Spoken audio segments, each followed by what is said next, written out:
नमस्कार दोस्तों। आज हम देख रहे हैं द्रव्य गुण का एक और प्लांट धातकी। धातकी देख रहे हैं। तो जो धातकी का बॉटनिकल नेम होता है वो होता है वुडफोर्डिया फ्लोरिबुंडा। वुडफोर्डिया फ्लोरिबुंडा। इसकी जो फैमिली होती है वो होती है लाइथ्रेसी। इसकी जो फैमिली होती है वो होती है लिथ्रेसी।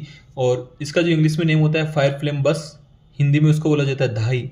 इसका जो यूजफुल पार्ट होता है वो होता है पुष्प, फ्लोवर। इसका कौन सा यूजफुल पार्ट होता है? फ्लोवर, पुष्प। इसकी जो डोज है वो चूर्ण लेते हैं 1 से 3 ग्राम।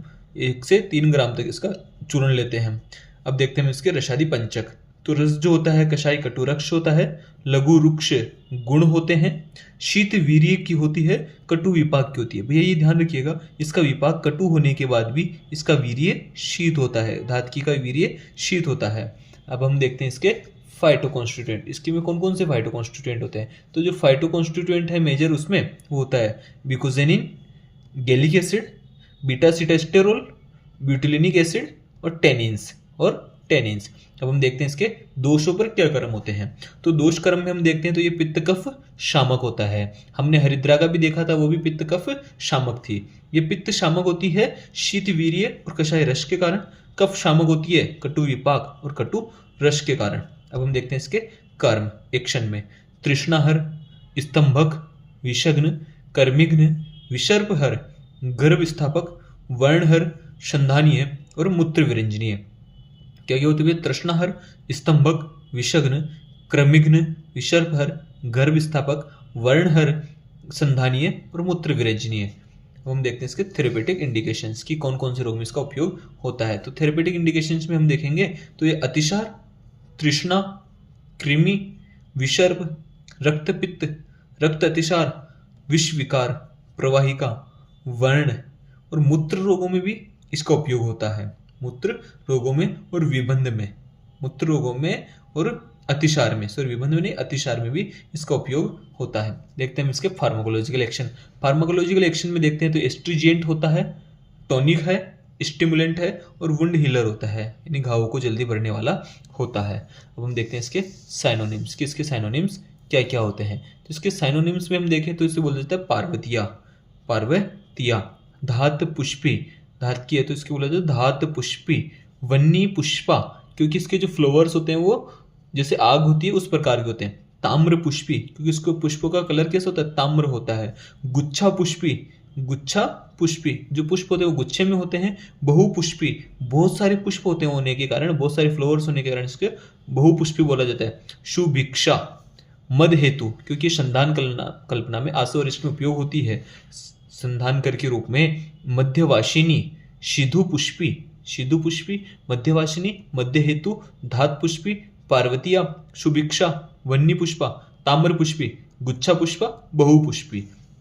अब हम देखते हैं इसके आमयिक प्रयोग कि इस थेरेपेटिक एडमिनिस्ट्रेशन इसको कैसे कैसे करना है। तो इसके आमयिक प्रयोग में हम देखते हैं सबसे पहला है बाल अतिसार, यानी डायरिया इन चिल्ड्रन। अगर चिल्ड्रंस में डायरिया होता है तो धातकी पुष्प को शुगर और लाजा के साथ, लाजा, शुगर और धातकी पुष्प को एक साथ देंगे तो उसका जो अतिसार है चिल्ड्रंस में वो रुक जाता है। प्रवाहिका, डिसेंट्री में धातकी पुष्प का जूस, बद्री पत्र का जूस और कपित्थ का जूस लेंगे। किस किस का जूस? धातकी पुष्प का, बद्री पत्र का, कपित्थ का जूस लेंगे। मिक्स करेंगे इसको लोद्र चूर्ण के साथ, हनी के साथ और नवनीत के साथ, बटर मिल्क के साथ इसको मिक्स करेंगे और देंगे तो डिसेंट्री का ठीक हो जाएगी।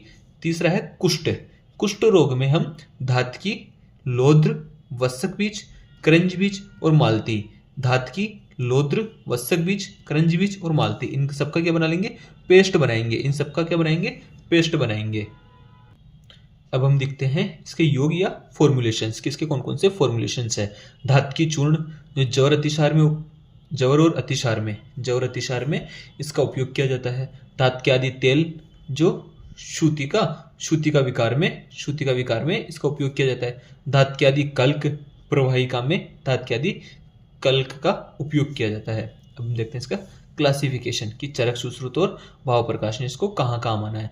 चरक ने इसको माना है संधानीय, मूत्र विरंजनीय, पुरुष संग्रणीय महाकषाय में। कौन कौन से में? संधानीय, मूत्र विरंजनीय और पुरुष संग्रणीय महाकषाय में माना है। सुश्रुत ने इसको माना है अंबष्ठादि गण में और प्रियंगवादी गण में। प्रियंगवादी गण और अंबष्टादि गण और प्रियंगवादी गण। और भाव प्रकाश निघंटू ने इसको माना है हरितक्यादि वर्ग में। हरितक्यादि वर्ग ने भाव प्रकाश निघंटू ने इसको माना है। हैबिटेट, इसका हैबिटेट देखते हैं तो हिली रीजन्स जो होते हैं इंडिया के, वहां पर ये पाया जाता है। अब देखते हैं इसकी मॉर्फोलॉजी।